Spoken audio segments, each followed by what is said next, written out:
Hello, everybody. Welcome along. My name is Benjamin Bloom. This is the Benjamin Bloom Football Channel. Please leave your bias at the door and join us for Championship review and reaction round 24. Let's get this out of the way right now. I'll talk about the Super League at the end of the show. I know we're going to get loads of questions on it during the show.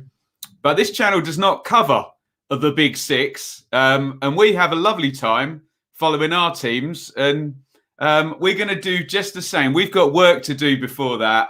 And then I'll give my reaction and you can give me your comments. Although I think I know what you're all going to say. But if the chat does get clogged with that, can you guys please push people along? We'll do it at the end of the review. We've got some proper football to talk about is all I will say on that. It's round 42 of the Championship.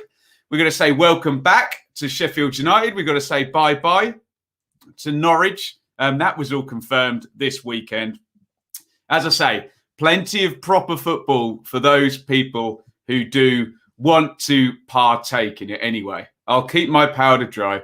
We'll talk about it at the end of the show. Before we go any further, let me know you can see me, hear me loudly, clearly. Let's say thanks to Russ, our fan sponsor, a fan and our friend, despite being several taste in football teams. Russell, he also likes proper football and he sponsors the show here. You too can get involved over on Patreon, patreon.com/Benjamin Bloom. We're looking for 3 exclusive shows on there next season as things go forward. Please get involved. You can also super chat any point in the broadcast. Now, I think there was a super chat before we even started. There we go. Iain. It's like an end of season bonus there. Thank you, Iain. Very kind. You are my friend, the king of the bin.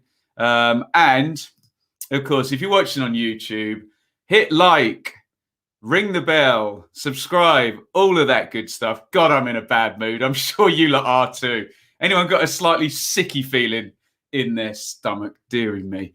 Anyway, shall we say hello to everybody in the comments? Again, I will reiterate, we're going to talk about the important news right at the end of the show, but I am steadfast.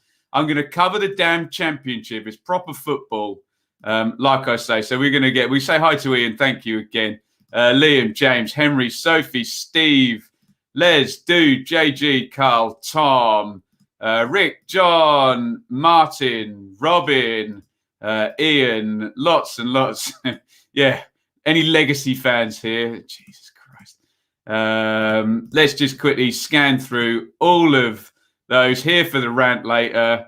I'm going to try and hold out, Chris. I'll try and hold out till the end of the show. But yeah, just toe curling, awful developments in the last 24 hours, isn't it?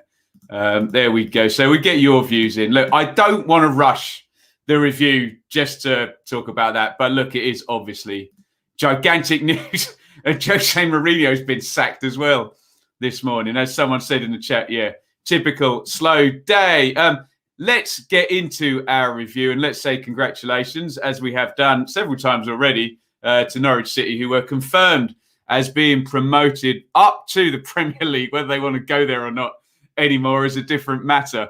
But congratulations to Norwich. A job well done. However, Bournemouth came to rain on their parade a little bit in their promotion party there on Saturday night with a 3-1 victory. The Cherries have won 6 games on the bounce. Now, here is what happened, and there are your teams. Krill in goal for Norwich, Aarons, Omar Bamadeli, Hanley, Janulis, McLean, Skip, Cantwell, Dale, Buendia, Pookie, and for Bournemouth, Begovic, Kelly, Cook, Carter, Vickers, Smith, Pearson, Lerma, Danjuma, Billing, Brooks, and Solanke. Norwich started really well in this one, didn't they? I didn't watch the game. I was coming back from my dad's. Lovely goal, this one. Great assist by Pookie to Buendia. They reverse roles there. It's normally Buendia with the filth and Pookie with the finish, but other way around. And look, I know there's more important things to talk about, and people did want to debate that. But I'm sure we're probably not too bothered about that, given what's happened. Another one of those, isn't it, where it seems to be, if two people throw themselves into a tackle with equal force today, whoever gets there second gets a red card now, doesn't it?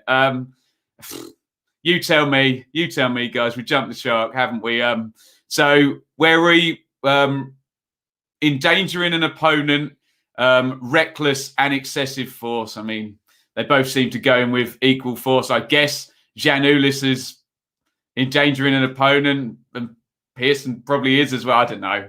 Anyway, Norwich went up, so I think we can move on from that one, can't we? Here is Surridge forcing that one over the line for 1-1. This might have been, was this the offsidey one? Or was it the last one? I can't remember. Anyway, one of these goals looked like it had an offside in the build-up as well. This was brilliant by Danjuma, who is my player of the week in tribal football. Looks like Buendia might have passed the torch to Danjuma now for the rest of the season. Go forth and wreck the division. He's playing beautifully, isn't he, Danjuma? And here is Lloyd Kelly. Slaps that one in from the edge of the box. I suppose it's all, what's the word? Elementary now as far as Norwich are concerned. They're up. You know, can they get 100 points? That's the only real test yet. Far more prevalent in the story is now Bournemouth, who looking really good, aren't they? Danjuma in great form. 6 wins on the trot. 74 points now. 7 above Reading. And just to think, a lot of people had Bournemouth missing out on the playoffs, a few weeks ago, a month or so ago in the predictions, but they have really come good, haven't they? And look at that, Swansea 76, Brentford 74, Bournemouth 74. Let's have a look at some comments on this. We've got another super chat in there. Let's go to that one first. There we go. Robin, as a Norwich fan, I'm so happy, but also sad to leave this wonderful league. And good luck with where you're going, fella. Deary me. Danjuma goal was immense, says Liam. Not sure about the red. So many red cards this week, weren't they? Only Bournemouth won in the top 10. Ominous for other playoff contenders. The old orange card there. Lovely stuff. Once Norwich were confirmed as up, this was a banker away win. Emmy, goal of the game. Sophie, you surprised me. That Danjuma goal was an absolute beaut. But there we go. We are all entitled to our opinions on that. I can't complain about it really, but no intent. It has jumped the shark, hasn't it? Now intent isn't anything to do with it, but I know exactly what you mean. He gets there just slightly behind, doesn't he? Red card ruined this game. Norwich were on top. So I've heard, but hey, there'll be many a dodgy decision for the rest of the season that will affect teams now. Right, let's move on. And we've got to talk about Watford, who also lost at Luton. Luton winning the M1 derby. Luton winning the M1 derby for the first time in the league since 1994. By God, unbelievable. And Watford, the first little slip from them.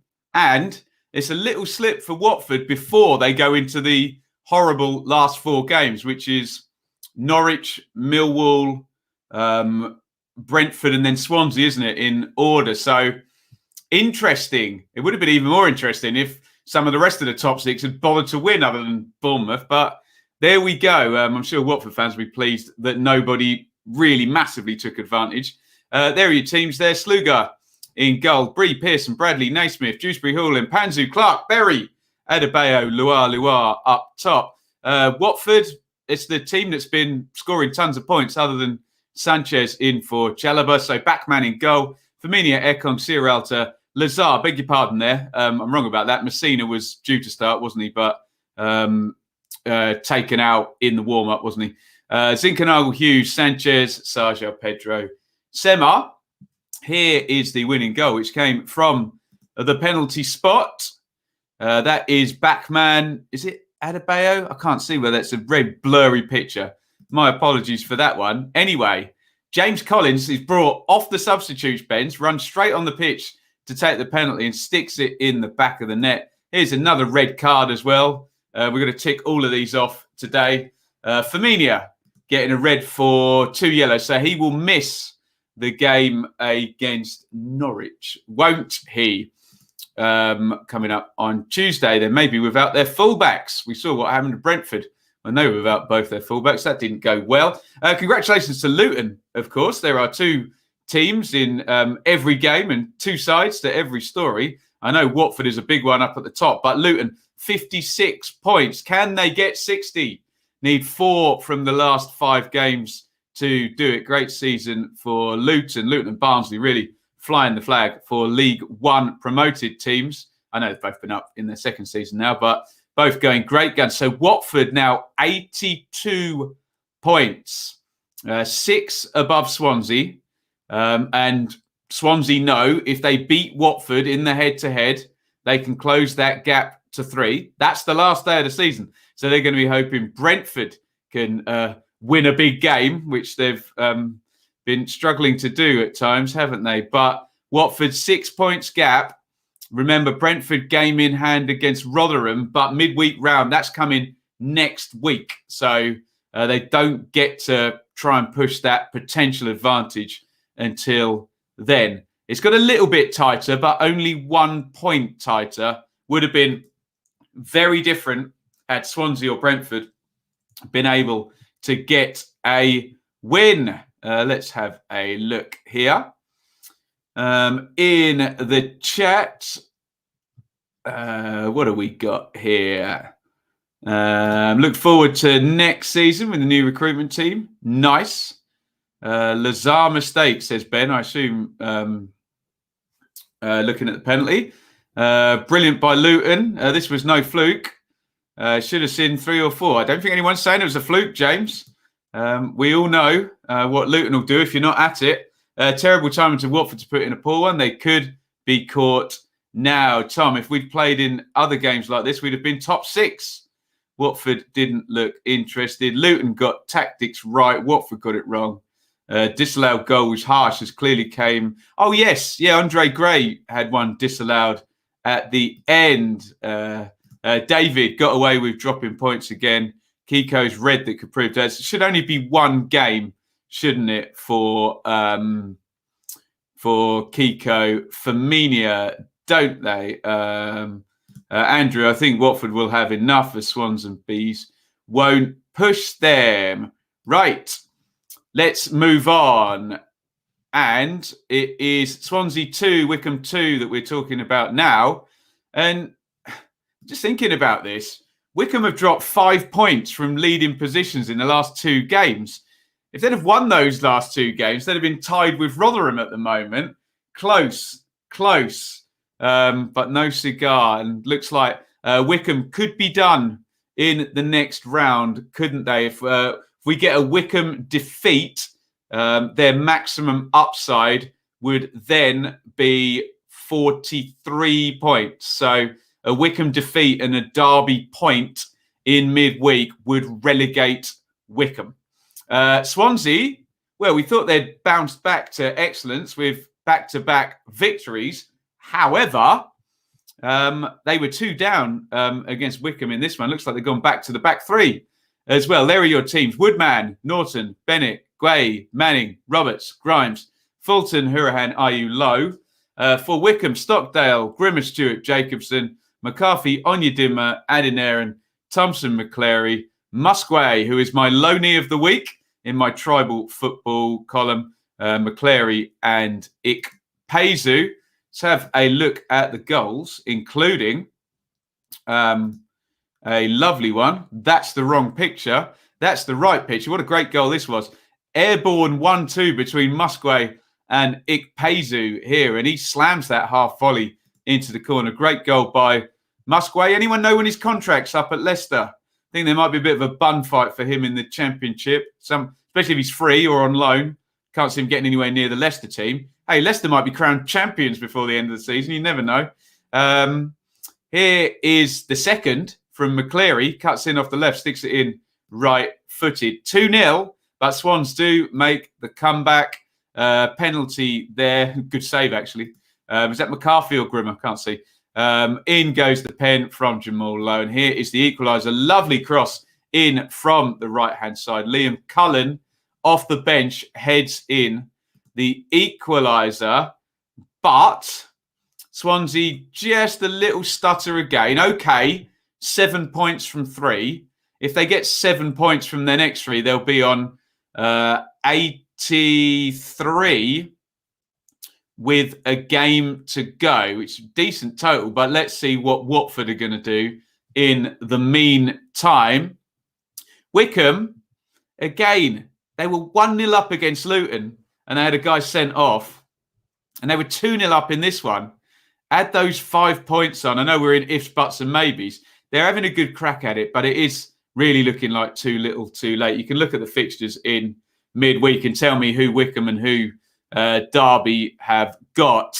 But it could be all done for Wycombe in the next round of games. Wycombe giving a good account of themselves at the back end of the season, very much so. It was McCarthy, thank you, who slipped and handled. Wycombe missed an open goal in the dying minutes. I think it was more about how well Wycombe played here than how bad Swansea were. Wanderers were unlucky, but Swansea had some good chances. Great comeback. Maybe even should have won. Well, you won't be getting a Wycombe defeat, Ben. Oh, okay. Playing Bristol City, are they? Beg your pardon. Ayew, yes, injured. Was it hamstring, Andrew? That could be an issue, couldn't it? Full credit to Wycombe. When you look at budgets and squad strength, they've been put up a brilliant fight, certainly towards the end of the season, to get so close. Right, let's move on to Brentford. We've not got any pictures because it was a 0-0. A 17th clean sheet for Mr. Białkowski in goal for Millwall. And Brentford couldn't get the job done. Look at that, 10 shots, 1 on target. We have this narrative now that's always put to me that when the chips are down, Brentford get a little bit nervous. And the chips were down a little bit here in terms of the Norwich thing and Norwich being promoted. I was at pains to point out that that's not really Brentford's business. They've just got to, do what they've got to do. And, well, they didn't get the win, did they? But they did have a clean sheet and did not lose as they go with the back 3. Again, Raya, Janssen, Norgard, Pinnock, Janel, Roslev and Buemo, Fosu, Jensen, Tony and Force. Millwall, Białkowski, Cooper, Pearce, Wallace, McNamara, Malone, Evans, Woods against his old club, Keefton, Beld and Wallace. If anyone watched this one, let us know what your thoughts were. But it ended 0-0. I mean, Brentford aren't losing any games, are they? But 7 points in 5. Watford will be perfectly happy with that. I think everyone else will be perfectly happy with that as well, because that's, even though you're in hard to defeat territory there, you need more, don't you? You really, really do need more. Millwall 59 with QPR coming strong. Now still in 9th position. Cardiff slippery in front of them. We're definitely in 8th place cup territory here for Millwall and Cardiff and QPR, Borough, Stoke. Look, even Luton have joined the crew there with 4 games to go. Who can get as high as possible here and possibly 8th place as Brentford slip into playoff mode? Brentford looked average. We had the better of the chances. Fosu looked good. Keefton Bell superb. Millwall, the better team, did a job on the Bees. I think Brentford and Swans' lack of squad depth is showing. Rowett got tactics spot on. One of Bart's easier clean sheet. 1v, at Tony's feet. Can't see Brentford doing it. They had the stronger team last season. You see them going out in the playoffs at the first hurdle. Press the Bees and you stop them. Old system or new system, Bees are lacking that spark. Interesting. Bournemouth are the playoff winners No side can challenge them. Confidence low with Bees. Showing him running. Tough game coming versus Bournemouth. That could be a playoff rehearsal in some shape or form. And speaking of playoffs, our last team in the playoffs is Barnsley and take about Coventry, who were my team of the week in my tribal football column, who picked up 6 points, 2 wins, conceded 0 goals, and they played Thursday, Sunday, which they're very much not going to be used to doing. And the second win of those two after they beat Rotherham was at the weekend against high-flying Barnsley, who, from what I've heard, for the first time in a long while, weren't really at it against Coventry. Dom Hyam with an early goal, Matt Godden in stoppage time, making things certain. But well done, Coventry. We'll look at the table in a minute. An absolutely decisive bang, bang, 6 points for the Sky Blues. Let's have a look. Oh, I haven't done the teams, have I? Wilson, Ostergaard, McFadzean, Hyam, McCallum, DaCosta, James, Kelly, Hamer, Walker, Biamu. So a few little bit of freshening up after Thursday. Biamu, Hamer didn't play, did he? I think otherwise they're unchanged, actually. So about a couple of key attacking players in there. For Barnsley, Collins, Civic, Hellick, Anderson, Britton Styles, Palmer Mowat, Chaplin, Woodrow, and DK here are the goals. Get your thoughts in if you did watch this one. Great goal that by Dom Hyam. He's a centre-half, for goodness sake. First time, half volley, slams that one low into the corner. And then Godden at the end, good finish that. Look at the angle of his body. He's just going to curve that round between, that's Anderson with his hands behind his back, isn't it? Between the keeper and the far post. And it was 2-0 to Coventry. And look what that has done to the league table. We always talk on the channel about 3 wins in 4 as a lovely little push. And when you're down the bottom, it's a massive push, isn't it? And we'll talk about Birmingham in a minute. We've done just the same. But Coventry, 3 wins in 4, back-to-back wins. We were just talking about Brentford when the pressure was on. Well, when the pressure was on Coventry, they very, very much delivered this week, didn't they, with the 2 victories. Remember, had they lost to Rotherham, they would have gone into the bottom 3, Coventry. And now look at that, 9 points gap. Okay, Rotherham still are a wild card, aren't they? Rotherham still could score 18 points mathematically, which would take them to 57.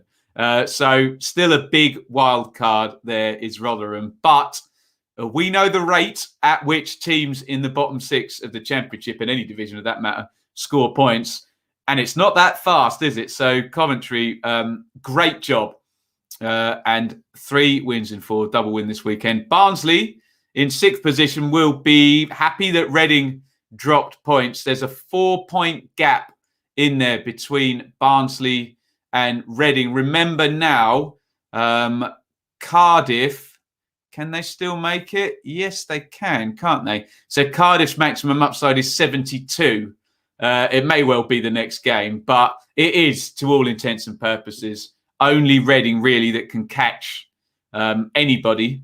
And at the moment, it looks like Bournemouth are on a whole different trajectory than anybody else. So think of it today as Barnsley versus Reading for the last playoff place, but that could change. Of course, Coventry, fantastic. Hair's looking strong. Thanks, JG. Needs a bit of a wash, doesn't it, today? I rarely see Cov play badly. Barnsley lack their usual intensity. Haven't won away to Coventry in 96 years. We heard this stat, haven't we? Incredible stuff. Hard to see the bottom 3 changing now. Great win for mighty Sky Blues. Might just mean safety now. Yeah, well done, Coventry. Neil, Coventry played well against us. We haven't been in great form whatsoever in the past 2 games. Playoffs are going to be just like heavyweight fighters in the final round, slugging it out. It's all muscle memory now, isn't it? Agent Hyam, ex-Reading Academy. There we go. Right.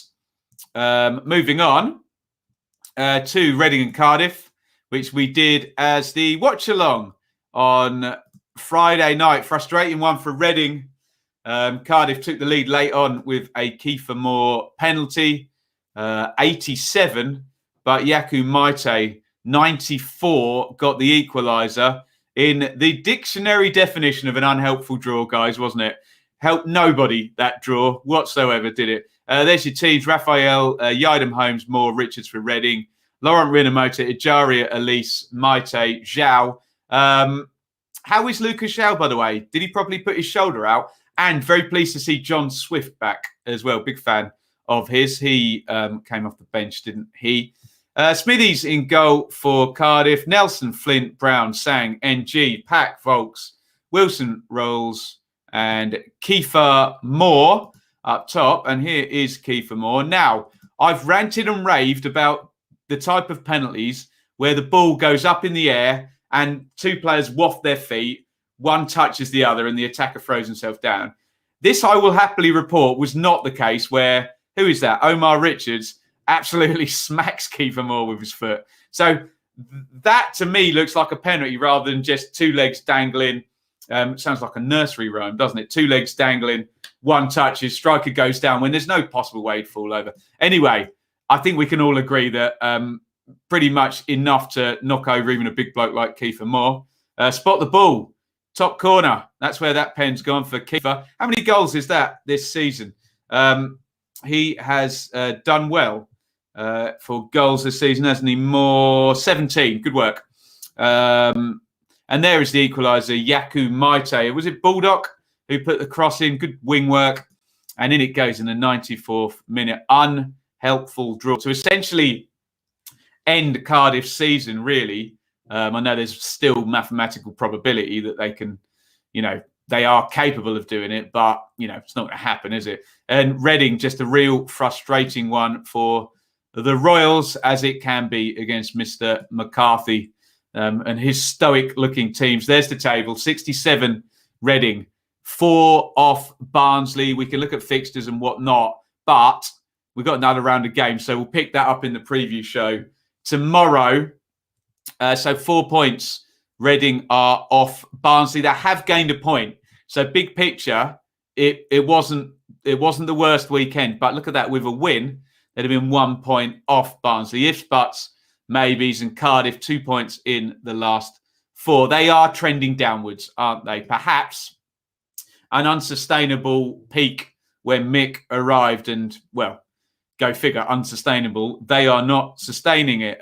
Kelborn, still a good season for Reading. They do have the quality to get in the top 6. Should be slightly disappointed. Yeah, if not for Barnsley, probably would be there, wouldn't they? Scrap for 6th. Back on. Nice. McCarthy seems like a manager that's savvy in the market. If Cardiff back him, I think he'll do wonders. No parachute payments for Cardiff next season. Reading just holding on. They're still in there, aren't they? James, even if Reading do miss the playoffs by a couple of places, would they still consider it a good season? I think they would. 14th last season. Good job there. Zhao dislocated his shoulder, went to ambulance hospital, came out later that night, seems to be fine. So sometimes they do pop back in, don't they? I suppose being in top 6 all season, dropping out must feel agonising. Well, exactly. But we did think that Reading were front-loading all their points, or a disproportionate number of their points in that first 8 games when they got 22 points in the first 8 games, didn't they? Reading. Right, we've done Millwall. Let's talk about QPR, who continue to post good totals, don't they? All the way since Christmas, or January, basically, when Charlie Austin and Steph Johansson arrived. And we were asked, weren't we, if anyone was watching the stream, if you're looking for a dark horse team, you're often looking for one that won't be going up this season, but is trending up towards the end. Well, that does sound a little bit like QPR. We'll see what they can do, but been in good form for, I would say, 16, 17, 18 games now, haven't they? They've been posting decent total, and they're up in 10th now, and they're only a point off 8th. So good job by Warburton to turn it round during the season, I would suggest. Excuse me. There are your teams. Archie gets to go in goal for Borough. Fisher, Hall, McNair, Bollert, Spence, Howson, Saville, Cabano, Balassi, Watmore. For Rangers, Dieng. He's going to get red carded. Kake, Dickey, Barbe. We'll talk about Dickey in a minute. Johansson, Wallace, Adoma, wingback. Goodness me. Thomas, Chair, Dykes, Willock. And are you ready for a textbook? Does Thunder Bastard count as swearing? I know I don't swear on the channel, but a textbook Thunder Whapper for Rob Dickey. Look how far he is out. Wow. Doesn't look like they cut the grass in 6-yard stripes there. So we can normally tell on those, but still he's miles out. And he larrups it into the top corner. Brilliant stuff from Rob Dickey. The second goal was really good as well. Just on the right-hand side of the picture, can you see Lyndon Dykes just popping his head in? Great half-volley cross from him. Lee Wallace, Rangers fans' favourite player now, after not being the favourite player early in the season, heads it in. Yannick Balassi heads in for 2-1. Here's the red card. I don't know whether he was denying an obvious goal-scoring opportunity or serious foul play with a dodgy tackle. Either way, Dieng got red carded. But QPR held out. And Middlesbrough have really trended downwards quite badly now, haven't they? Look at 1 point in 5 games, leaves them at 57. And, you know, ifs, buts and maybes, but the opposite run, and they would be well in playoff contention, wouldn't they? So just not quite there this season. I wonder if Warnock will restock and have a better go next season. And QPR, you have to tip your cap, don't you? You know, after they were the last of the 4-year parachute payment teams, weren't they? Seemed to last forever. Their little extra tickle with money, that was gone, I think, last season, wasn't it? And, you know, you're operating with everybody else. Not great commercials or gate receipts at QPR. And second year for Mark Warburton. Okay, he doesn't have a Wells or a Hugill or a Eze this season, and he's got them in 10th. So I suggest that's probably a job well done if he can keep them there. QPR are still doing the business without Austin. Might be a good shout for a top 6 push next season. We'll see. Trend is that way, isn't it? Don't forget, though, 3 more teams coming down. Borough in free fall. Warnock talking about cliques in the dressing room, playing some he doesn't want there. It's not like Warnock to speak his mind there. QPR is such a strange team. One week they look like top 6, the next bottom 6. If you'd offered me top 10 in December, I would have taken it. Playoff push next season if Warburton given the backing. We will see. QPR and Stoke for Blake. Well, Chris, I've had my fingers burnt predicting Stoke for the playoffs for 2 seasons running now, so maybe I'll leave that one, but you might be right. Speaking of Stoke next, the game, we've got no pictures on this one because it's another effing nil, as Mick McCarthy would say. Against Preston, another red card in this one as well. Harry Suter sent off. Preston just happy to stabilise and not be dragged down any further. I think they're recent. They've got 4 points, haven't they? Very, very recently. Preston have got 5 points in the last 4, in fact, have Preston. So that's just kept the wolf at the doors. A lot of people were saying to me, oh, Ben, keep an eye on Preston. And you're kind of thinking, well, yeah, fine. If they're going to lose 7 in a row or something, then yeah, but no, but really, to quote Little Britain. It's a rarity. Deary me. Didn't Little Britain get cancelled by all the woke people? They didn't like it, did they? Davies in goal. Smith, Chester, Suter, Norrington Davis, Timon, Mikel, Klukas, Powell, Fletcher, and Norton. Youngster Ahoy, good luck to him. Iverson, Vandenberg for Preston, Story, Hughes, Barkhazen, Cunningham, Whiteman, Ledson, Brown, Reese, and Evans. Nil, we won't labour too much. Bit of beach ball, I think. Stoke have been playing that for a while, haven't they? 56. Dean Holden in for Stoke now as well. We're just keeping an eye on Preston for a new manager. But 49, I mean, come on. 10 ahead of Rotherham at this stage. And we're looking at a hell of a lot of traffic as well. So Preston, can they get a win and a draw in those last 4 games? That would take them to 53.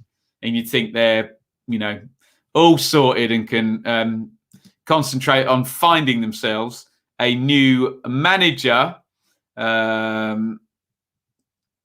Steve, I've said it previously, another failure of a season for Stoke. Parachute payments done for Stoke next season. Stoke and Swansea in year 3 of the beloved parachute payments. If you have them, beloved.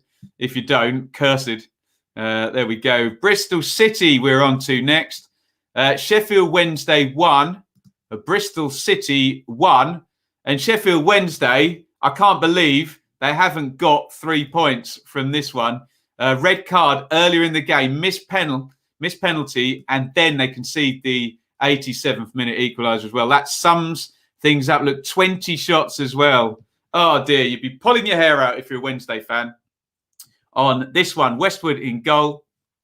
Hutchison, Lees, Borna, Palmer, Reach, Pelopessi, Bannon, Windass, Harris, Patterson. For Bristol City, Bentley, Hunt, Viner, Callas, Rowe, Lansbury, Masengo, Pearson, Backinson, Semenyo, Jeju. Here is the opening goal. And Julian Borna puts that in, but do check out a beautiful assist for that one. Josh Windass cushion volleys the corner back into the middle. Lovely skill. And Borna heads it in. Now, again, given today's developments, I will say the same thing I said about the Norwich red card, where it feels a bit weird debating, borderline decisions and whatnot today. But I had a feeling this was a bit of a dodgy one. We were talking about Henry Lansbury's red card, and sort of going back and forth. And I'm watching replays, and 20 things are going on at once in the Saturday Super Stream. And I said, I'll wait until I see a good replay. But unless that ball is going to either go in the goal, he's going to get red carded for handball or denying an obvious goal scoring opportunity. Unless that ball's going in the goal or going off the crossbar and someone's going to put it in, he's not denied an obvious goal scoring opportunity. Now, this was me thinking he might have touched the ball with his hand, but it was going to hit the top of the bar and gone out, etc. So it either wasn't going in the goal or wasn't going to bounce to anyone. I've watched this 10 times. I don't think he handballs it.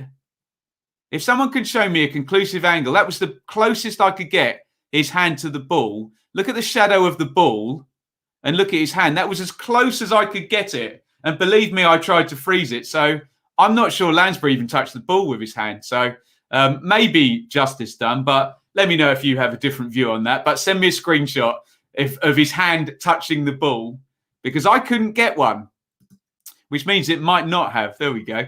Anyway, Bannon misses the penalty, and 20 shots later for Wednesday, Backinson, that's a great goal. Look at that. All the way out there, no backlift either. Boom, right foot low into the far corner. And are we at stick a fork in Wednesday? Are they done? Now, if they'd got the win there, they would have been on 38, but ifs, buts, maybes and all of that good stuff. 7 points gap. I am aware that Sheffield Wednesday and Derby still have to play one another. I don't know. That might even be on the last day of the season, mightn't it? So look, it's not over, but it's the type of result at that time of the season and the way that it came, where it looked like, right, it's in your hands, go ahead and win the game. Miss Penn playing against 10 and did not get the job done Wednesday. Bristol City, 2 unbeaten. Just really need to get to the end here and have a reset, don't they, at Bristol City? Let's have a look at your comments. Last game of the season, indeed. Where is that, Nat?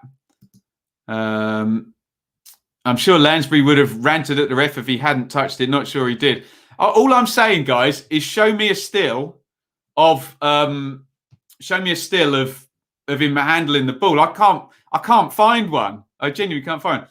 But he tried to handball it, and the ref didn't have 7 replays. But yeah, I have sympathy for referees. It took me 7 replays. As I always say in situations like this, Chris, if only we had a video replay system that we could go and check. I can't believe Wednesday didn't win this game. Wednesday, bit of an enigma. Short honeymoon and surprised Pearson not able to get much out of City. Had a bit of a smirk when Bannon missed the penalty. Wednesday done now. Not getting out of it. I think Wednesday are gone now. Would have been interesting if they'd won, with Derby still to play on the last day. Right, a couple more. And, well, let's talk about Derby, who lost 2-1 to Blackburn. And this was on Friday night, wasn't it? At the same time as the Reading and Cardiff game. And, yeah, squeaky bum time for Derby fans, wasn't it? Although, in the end, Rotherham lost. And that was the biggest thing for Derby, wasn't it? That Rotherham didn't win and catch up the gap. The only bad thing for Derby is, at the same time, Huddersfield, Birmingham, Coventry did win. I know it's all about just who's underneath you now rather than who's above you. But Derby still 4 points above Rotherham. Rotherham's games in hand are running out. They still have 2 games in hand, Rotherham. But Derby would prefer not to have put in a run of 4 defeats in 5 games at this stage of the season, I am sure. There are your teams there. Rare win for Blackburn, in fact. Kaminsky, Nyambe, Harwood, Bellis, Branthwaite, Douglas, Holtby, Johnson, Travis, Elliott, Armstrong, Gallagher. For Derby, Marshall, Byrne, Wisdom, Clark, Forsyth, Bird, Shinney, Roberts, Lawrence, Yoshviak, Sibley up top. Really? If anyone watched, let me know if that's where he actually played. And here are the goals. Tom Lawrence, near post, glances the header in for 1-0. Sam Gallagher, a bit more of a powerful header, this one. And here's the winner from Harvey Elliott. Does go through David Marshall's hands, though, doesn't it? You would have to say. Experienced keeper could have done better. Get your comments in. Derby and Blackburn. So Blackburn get to 50 and 4 points off the last 2 is a minor trend up, isn't it? Which they needed, and they needed a win. I think it's like 1 in 14 or something mental like that for Blackburn. And Derby, yeah, troublesome, but it all depends on Rotherham. And we did outline this as a possible scenario that the bottom 3 stays as it is and we just get a gap. And I hate to say, I've been saying all season, 45 to survive is that 10-year average. Can you still see Rotherham getting 6 points in the last 5 games to take them to 45? I'm not so sure. And have they run out of gas? Lots of away games for Rotherham now remaining. Matt, fair to say Derby vs Rotherham. Check out Matt's commentary work as well on YouTube. Derby just need a win. Take them to 46, won't it? Blackburn's second win in 16. Oof, not good. Derby reminded me of last season, sleepwalking into relegation, but saved by teams not taking advantage. Derby will get the points they need somewhere along the way. Yeah, I know what you guys are saying. That one win would take them to 46, wouldn't it? And then you're looking at Wednesday would have to win 3 out of the last 4 and get a draw from the other to catch them. And Rotherham, we know one of the games in hand is against Brentford. I can't remember who the other one is, but yeah, it's does look like a win will do it for Derby, but you never know. Teams do have awful streaks. They also have very good streaks. And I'm talking now about, I was going to do a lovely link there to Birmingham, but I realised I haven't talked about Forest and Huddersfield yet. So I guess we better do that one first, hadn't we? As I get me order in completely the wrong way. Great win for Huddersfield, I have to say. Forest 0, Huddersfield 2. They really, really needed that one. Huddersfield go to 47, which, as you lot were all saying, is where kind of Derby would like to be or prefer to be as pertains to where they are now. Slightly surprising one for Forest because, well, I've been wrong before, but I predicted they'd trend up now towards the end of the season. And I also suspected they'd get a win in this game and probably a clean sheet, but they did not. There are your teams. Samba in goal for Forest. Christie, Worrell, McKenna, Blackett, Garner, Yates, Knockout, Kravinovic, Myton, Graben. For Huddersfield, Schofield, Pippa, Keogh, Saar, Toffolo, Hogg, Bakuna. Thank you very much, SofaScore. Holmes, O'Brien, Rowe, and Campbell up top. Here are the goals. And it's a mistake from James Garner, actually, who we've been full of praise for on the channel here. Gives it away. In goes Rowe. There's pressure on him, but he drives it in right-footed. This is a great goal, the second one. Bakuna, slalomy run, and he hammers that in with the right foot from the edge of the box. And I'm sure you in the comments are going to be saying, oh, Huddersfield look pretty safe now, don't they? 47, 8 clear of Rotherham. Again, Rotherham is still a wild card until they've played all those games in hand. But you'd be thinking, if you're a Huddersfield fan, well, 3 points from the last 4 games is 50. If Rotherham aren't going to score 48, definitely not going to score 51, I wouldn't have thought. But we'll see. But great win for Huddersfield. Forest stuck at 49. Still 4 to go. And Chris Hughton just looking ahead to next season. I am guessing. Still don't understand how Huddersfield are where they are. They have a good team on paper. Well, compared to a Forest or a Derby, Kelborn down there, I still think he's done a reasonably good job, hasn't he, Corberon? Forest after Yates. Interesting. There'll be a bit of a battle for him, won't they, the Blackpool striker? Huddersfield safe. Forest have only scored more than 1 goal in one of their last 14 matches. That is classic Hughton. Forest fired blanks in the last 2. Huddersfield defy belief. Chris, they can always pull out that one result, can't they? I remember they went to QPR a few weeks ago and won, didn't they? Huddersfield can do that. Other teams are more predictable, I think, down there. Anyway, I was going to heap praise, having heaped praise on Coventry. I've got to heap praise on Birmingham. Superb stuff from Lee Bowyer. I think he's been there 6 games and got 13 points. Brilliant run. And another really vital win and another vital defeat against Rotherham. Wow. It was 1-0.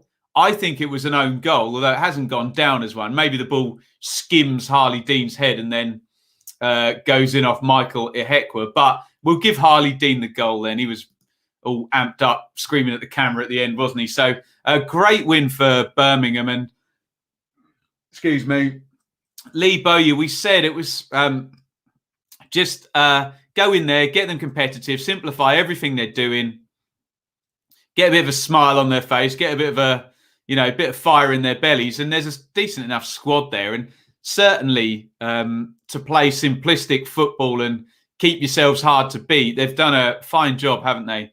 Birmingham, there is a Blues team: Etheridge, Roberts, Dean, Pedersen, Seddon, Colin, Gardner, Sunjic, McGree, Leko, Jukovic. And for Rotherham, tired Rotherham, 4th game this week: Johansson, Ihekwe, Wood, MacDonald, Robertson, Harding, Crooks, the other MacDonald, Wing, Ladapo and Smith. Here is the goal. Big goal. Similar story for Rotherham, just running out of steam at the end of the game, like against Coventry. And there is Dean rising up to head in. Rising up, back on the street. The eye of the tiger. They certainly had that, didn't they? And Birmingham get the win. And look at that.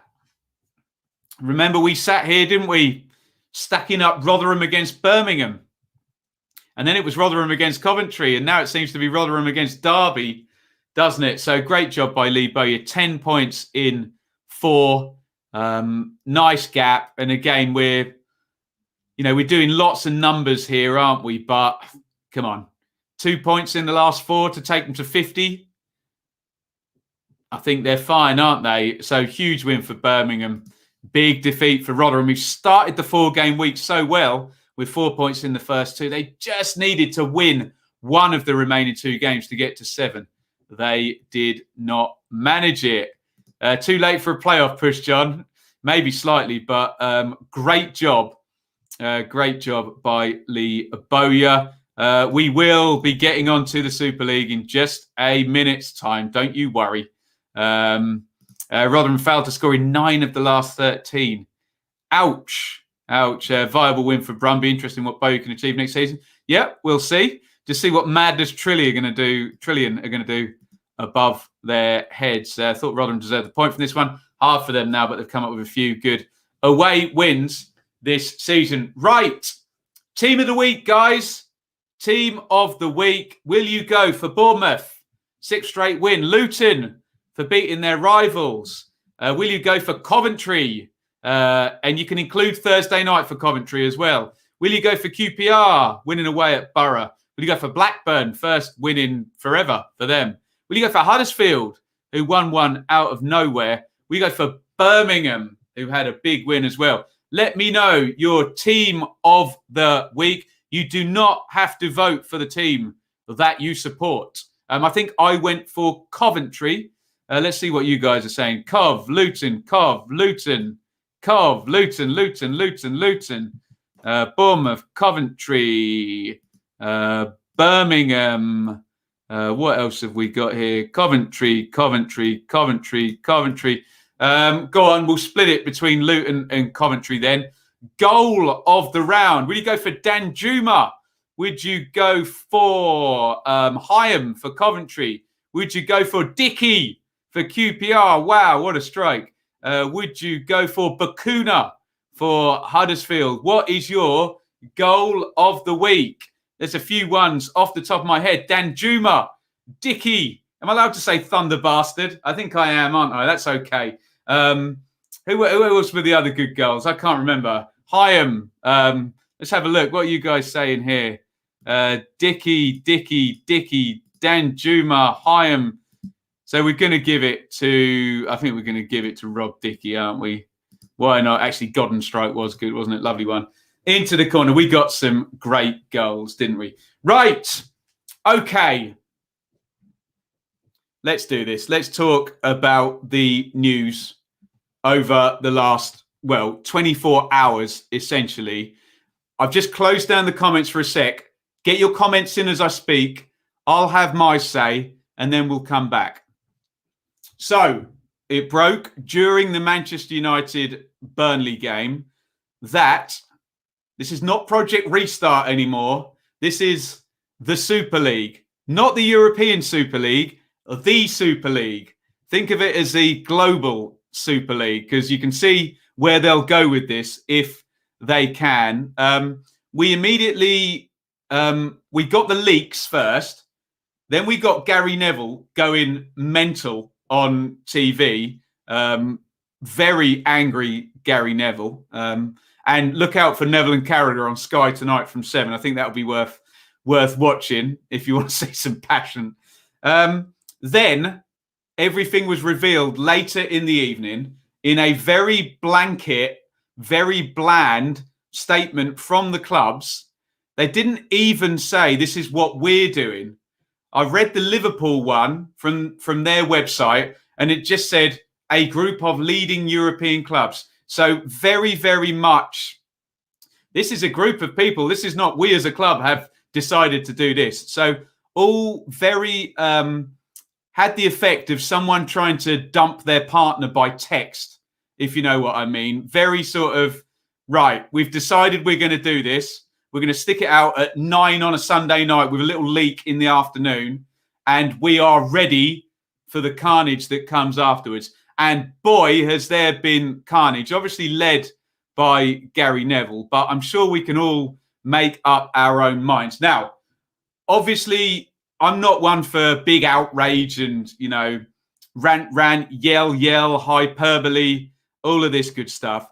But this is a really big deal. Really, really big deal. That's why when I'm doing the review show, I'm kind of saying, this red card and that handball doesn't feel important. It really doesn't feel important today. Not even the firing of Jose Mourinho today, who's a huge name, feels important, does it? This feels like, I was thinking about this, like we had this beautiful game. Imagine you're out on the playground playing with your mates, right? And you're having a really great game. And then some of the older boys from school come over because they can see you've got a great game going on here and they want to come and get involved. And you're like, yeah, come and get involved. We want you to join in. And they take your game, completely change it. And now they're going to get lost, frankly, and leave it a little bit in tatters afterwards. That's kind of how I think a lot of us have been feeling about this. So let's look exactly at what the proposals are. Put your comments in. I will get to them, I promise. So this is the statement that came out. 12 of Europe's leading football clubs have today come together to announce they have agreed to establish a midweek competition, the Super League, governed by its founding clubs. I mean, you could honestly do 5 minutes on the first paragraph, couldn't you? I'll try not to, but look at the language. We have agreed, past tense, it's done, governed by its founding clubs. So if you take those two things at face value, this is done. They've agreed that they're going to do it. And presumably if they've agreed that they're going to do it, they are ready for A, the backlash, and B, the legal challenge. And if they've gone this far, presumably they do not care about the backlash that's about to come to them from fans, clubs, hopefully things like the FA and the EFL and the Premier League, if they've got any power left, and then hopefully the government. And we'll see if they can get involved. But so Milan, Arsenal, Atletico, Chelsea, Barca, Inter, Juve, Liverpool, Man City, Man United, Real Madrid, Spurs have all joined as founding clubs. Now, I know a lot of people have been outraged at who the clubs are. This is not biggest and best. This is just biggest. And I'm seeing a lot of things. Oh, they're not in the Champions League. They've never won this. Doesn't matter, does it? It's who's in the right place at the right time. And for like a Tottenham, well, they've just set up the infrastructure to be one of the biggest clubs in the world. Okay, they're not doing it on the pitch, but Mr. Levy is presumably at the table for all of these discussions. So that's what they've decided, their little club. 6 of them going forward. The founding clubs will look forward to holding discussions with UEFA and FIFA. Good luck with that. In a partnership to deliver the best outcomes for the new league and football as a whole. Wow. I mean, that's just a barefaced lie, isn't it? I mean, okay, maybe there is some truth in the fact that they want the best for football after they've taken all the biggest clubs out of it and, ring fence their little club. Okay, maybe there's some sense in that, but bigger picture, this is not best for football. This is best for these 12 clubs or whatever. Formation of a Super League comes at a time when the global pandemic has accelerated the instability in the existing field. It's so disingenuous, isn't it? Oh, well, the pandemic's made things worse, so we're really helping here. And it's like, oh, my God. You really think we can't see through that? It's, oh, dear. The pandemic has shown a strategic vision, sustainable, blah, blah, blah, European football pyramid, blah, blah, blah. A pyramid where the top bit is just got a little glass ceiling there where nobody else can get up at it. Is that the type of pyramid we're talking about here? Right, here's the format. 20 participating clubs with 15 founding clubs. So there you go. 3/4 of these teams will be in this Super League every single season. And it's called the Super League. It's not called the European Super League.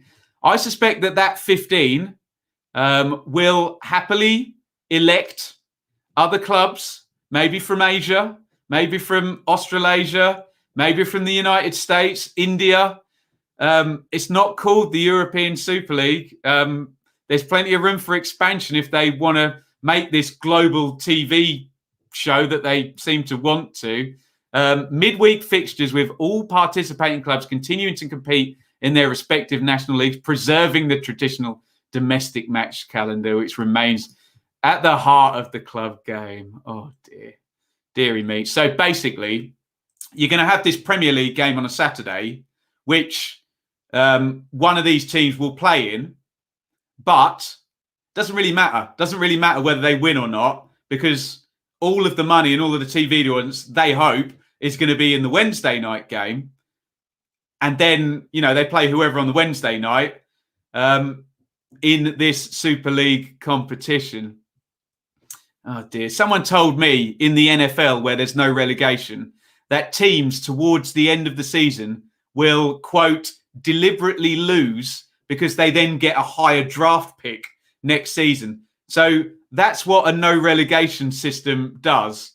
You know, you have teams who, we can get the best quarterback if we're rubbish for the end of this season. Well, you've just taken the kind of intensity out of the Premier League there. If you're still going to qualify anyway for those 6 teams, and maybe for the rest of the teams anyway. An August start. Clubs participating in 2 groups of 10. Sounds a bit like the Champions League, doesn't it? Playing home and away fixtures, blah, blah, blah. 2-leg knockout format. A final in May, which will be staged as a single fixture at a neutral venue. Sound like the Super Bowl? Anybody? A little bit? Oh, dear. As soon as it's practicable after the start, So a little bit of virtue signal in there. Well, we'll set one up for the ladies as well. You know, that makes us good people, doesn't it? Founding clubs will receive an amount of 3.5 billion solely to support their infrastructure.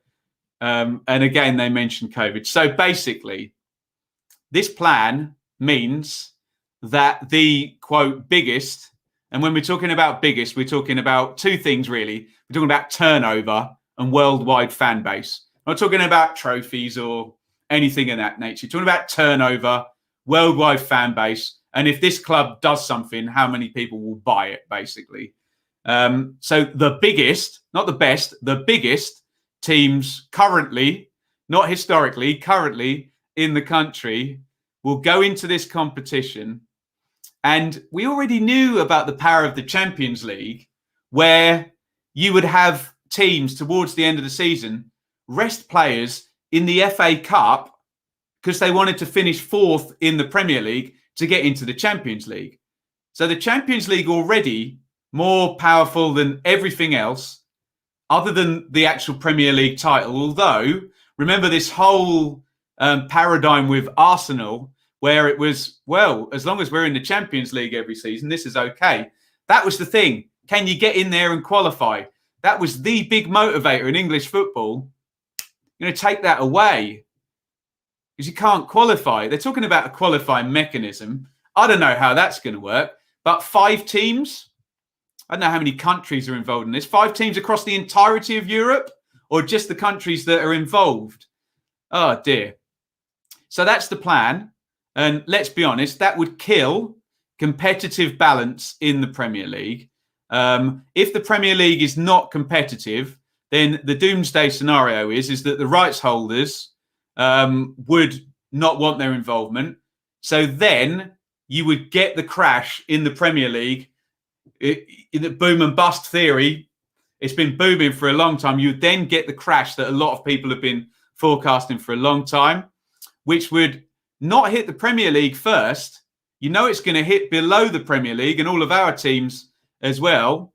Floor would drop out of the game, and it would have an awful, awful effect. A lot of people are coming up with a lot of very, kick them out, get rid of them. I genuinely don't know whether or not we're at a point whether they would be bothered, these clubs, by being kicked out. Or, excuse me, sorry, I don't want to disrespect the fans of these clubs, or the players, actually, whether those owners would be bothered.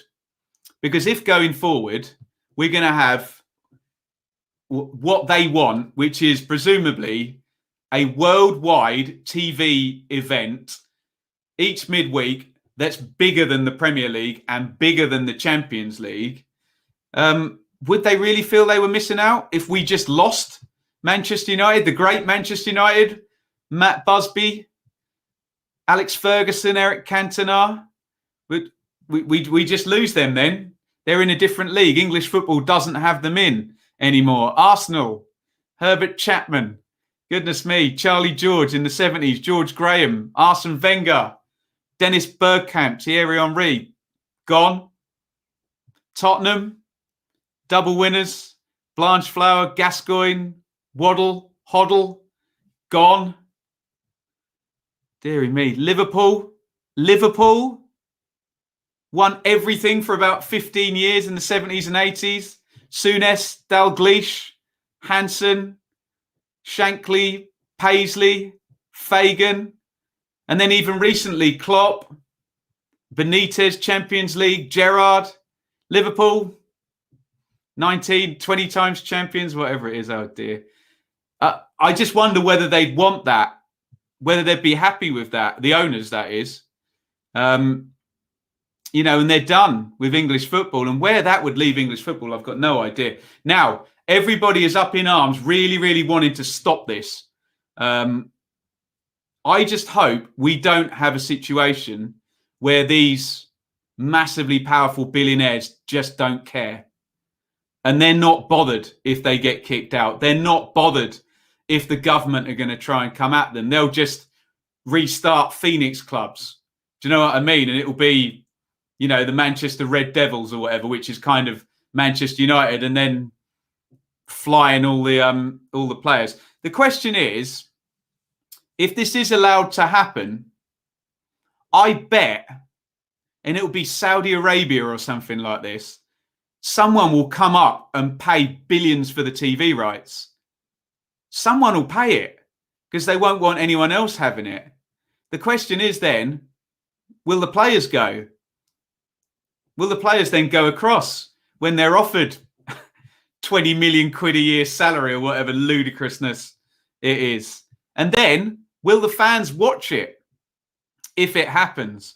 And how many of us will be sat here left watching Ipswich Town, who are a great club, a small club, who had a great manager, two great managers, and a couple of great periods of success, but they're not Manchester United or Liverpool. They're a small club. I was born in Ipswich. I support Ipswich. I had a season ticket there. I met my friends there. I didn't tune in on pay-per-view on a Saturday night along with 20 million other viewers. No, I went there with my dad when I was 6 because he took me to watch football. And it then became part of the community and part of my life as I grew up. Not some TV event or what have you.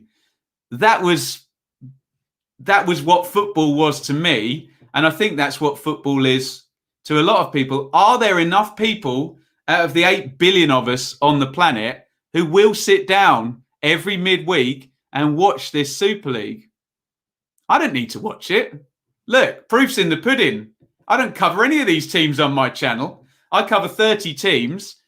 Okay, Leeds and Villa are my dearly departed. You could say are big clubs. But they're not Manchester United, Liverpool, Arsenal, and they're not there at the moment, are they? Deary me. So, potentially seismic, disastrous, massively landscape-altering stuff if these guys really do want to see this through and see this out. And if these incredibly rich, powerful people who don't like being told no and are used to being able to write a check that ensures that they get their own way, if they're ready for this fight, then maybe it could happen. I don't know. That's my take. Let's go to the comments and see what you guys are saying. Will not be watching. There's enough interest in Asia alone to keep those viewing figures up. That's the thing, isn't it? Even if all of us Ipswich fans and Bournemouth and Barnsley and QPR and Lincoln and Oxford, even if all of us don't watch, like Mr. Reeve says, what if there's, and this is no disrespect to the Asian TV audience, if they want to watch, they're going to watch. Deary me. Super chat, Archie, I weep for football. As fans, we should do all we can to stop this. I hope it's enough. Even if it doesn't happen, this shouldn't ever be forgotten. Chris, it won't happen, but if it did, it lacks wide appeal because 6 English clubs and no German French clubs would be in direct competition. Plus bans for competing players. I hope you're right, Chris. I hope you're right. But, and again, I'm not really against the players here. These players are hyper-talented, hyper-ambitious individuals who are going to be offered, if this goes ahead, more money than God to go and play in it, aren't they? And you know what the domino effect's like. And I'm not just singling out Saudi Arabian money or Asian money or US money. Someone's going to buy this. Someone's going to buy this to put on TV for sure. And that then starts the ball rolling. Deary me. Ruining any culture is always seen as a bad thing. Should be known. Should be no different here. I won't watch it. I'm glad I'm a Norwich fan. At least we have family values. Fans have got to stick together and not buy into it. Fear some owners of Championship clubs will pull the plug. Incentives gone. Well, if the money goes to this and out of the Premier League, then of course, yeah. But then isn't that half the problem in the first place, Mr. E? That the incentive of 90% of club owners is, can I get into the Premier League and start getting that £100 TV money? The knock-on effect of the Championship could be just cataclysmic, couldn't it? Because if this takes money out of the Premier League, then the Premier League is potentially viable for collapse. And then the Championship is already on the verge there, where you've got a lot of teams risking everything on the promise of getting up to the Premier League. So I don't know. There's going to be a few very scared owners at the moment with a view to what you guys were saying there. Well, what's the trickle-down effect? Is there going to be a bust? Is there going to be a crash? If, you know, and I'm talking about a crash of the EFL or the Premier League. The idea of the Premier League, you know, this monster of a sort of entity not having the power and the biggest clubs just pulling themselves out of it and going elsewhere is frightening, isn't it? Because we always thought, especially as Championship fans, and that's made me laugh a few times when they're talking about a financially doped division by an entity that isn't even, you know, linked. Well, come and watch the Championship, where one of the biggest factors is that money paid in by the Premier League to 3 teams every season. We kind of know how that sort of works, and I suppose they already have that in the Premier League with those Champions League teams earning way more than all of the others put together. What else are you guys saying? The Premier League could become Division 2 if this goes through. It just, I don't think there's a situation where the Premier League operates below it. I think it'll, if it happens, it will be a separate thing, and you're either in it or you're not. I think they had this. They might have had this with the cricket. They've had it with darts, haven't they? We have 2 different federations or entities or whatever. But football has always, I suppose that's the strength for it, has always come under the one. But it could be disastrous, couldn't it, if we do have different entities? Everyone wants it to all be as one, doesn't it? Sky Sports have spoke to an unnamed board member. They're not scared of having leaving the Premier League, nor is legacy fans their first concern. Revenue is. Well, I would love that board member to name and shame the people that said that. And I know why he can't, but I would love that board member to do that. Trouble is, armchair fans want entertainment, not bothered about sport. And that's the big fear, Sophie, isn't it? That around the world, the 8 billion people, there's way more armchair fans than people like me who are going to drive around England going to 100 games a season, watching loads of different teams. You know, there is more. Ripping the heart and soul out of the game. The only positive for Watford fans, if we go up, we go straight to the top 6. Well, there we go. Armchair fans need to realise it's much less likely your heroes are going to look as good when only playing elite competition. Look, it's going to run and run, isn't it? I've had a sicky feeling in my stomach about this all day. I'm just going to read that. Yeah, no German clubs. So this is where we could get utopia, where the German model of 51% fan ownership, I think, or private ownership cannot. I know then the kind of Red Bull people kind of found a way around that, didn't they, so to speak? But yeah, no German clubs are going to be involved so far. But again, it's can you buy somebody's soul? Can you buy Bayern Munich's soul? And Gerd Müller, Lothar Matthäus, Jürgen Klinsmann, dearie me. Can they be brought in afterwards? And will this then lead to more legislation in our game to go some way towards, being able to stop this happening? Will public opinion could swing us totally against the greedy owners? Time now is right for proper regulatory to be implemented by the government. Give owners some accountability. Just depends how tough they want to go against this, isn't it? And whatever you put, they'll just start new organisations outside of it. But yes, I mean, we've been saying for ages on the channel, we need the wealth redistributed, and the pyramid kind of reset to get more of a competitive balance than there is currently. But will that just be an opportunity for them to close the shop rather than even out the pyramid? Oh dear. Hey, did my masters on professional league structures. When profit is the main focus, there is no better league type than a close. Exactly. Yeah, totally agree, James. Yeah, that's the scenario that brings in the biggest bucks, doesn't it? It's bye to the six. Premier League will become more open and more interesting. And similarly, the Championship League 1 and 2, Sky BT don't get TV rights. They will big up the Premier League and UEFA competitions. It's what fans want. And surely it's a chance now to let's get all of this as one entity. Let's stop Premier League and EFL. Got to merge it, haven't they?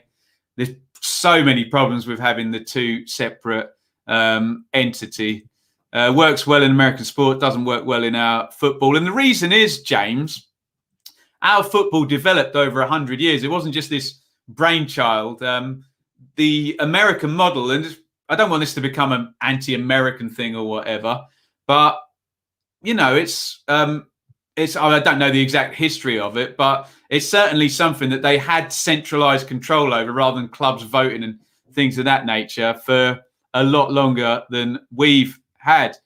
Feel sorry for managers doing press conferences. I mean, we can't blame the managers, Liam, if they do say no comment. Well, what can they do? They're beholden to their bosses, aren't they? So, dear. It's very, very depressing, aren't we? Very, very depressing. Look, guys, I've rambled on about that. Loads of good comments. Just really, really quickly, and I'm not doing this as A witch hunt, or B, to try and pull out people and have a go at them. Just quickly, as a test, can someone say something positive about this? We're not gonna jump at you. I'm just purely curious. Does anyone like this idea? Does anyone think this idea would be, good for football generally? Can anyone pull out anything positive? I'm not, signaling a witch hunt. Everyone is entitled to their view, but I've just never seen the kind of reaction. So just 100%, this is not what we want. Anyone? Anything positive? I've got 175 people in here. Hell no. It could make the Premier League more competitive. Yeah, it's kind of what's left. The only and James agrees there. Positives, get rid of the money grabbers, possibly. Yeah, but generally, unless you're looking at the bottom line and you want this vast midweek, worldwide, global, hyper mega league, I don't see anything good. Change is inevitable. As long as those clubs out of the system will be more competitive. Obviously bad for genuine groups of fans. A great idea if promoted. Fine. I think that's the big thing, isn't it? If you can get into it, but it's the closed door that everyone's really, really hating. Redistribution of the... So basically, guys, the positives you're coming up with are purely down to the fact that this would be an absolute watershed and we could jump on that to get a reset and move problems out of the current system. That seems to be, without putting words in anybody's mouth, that you would take advantage to try and iron out some current kinks that we've got. So, oh dear. Right.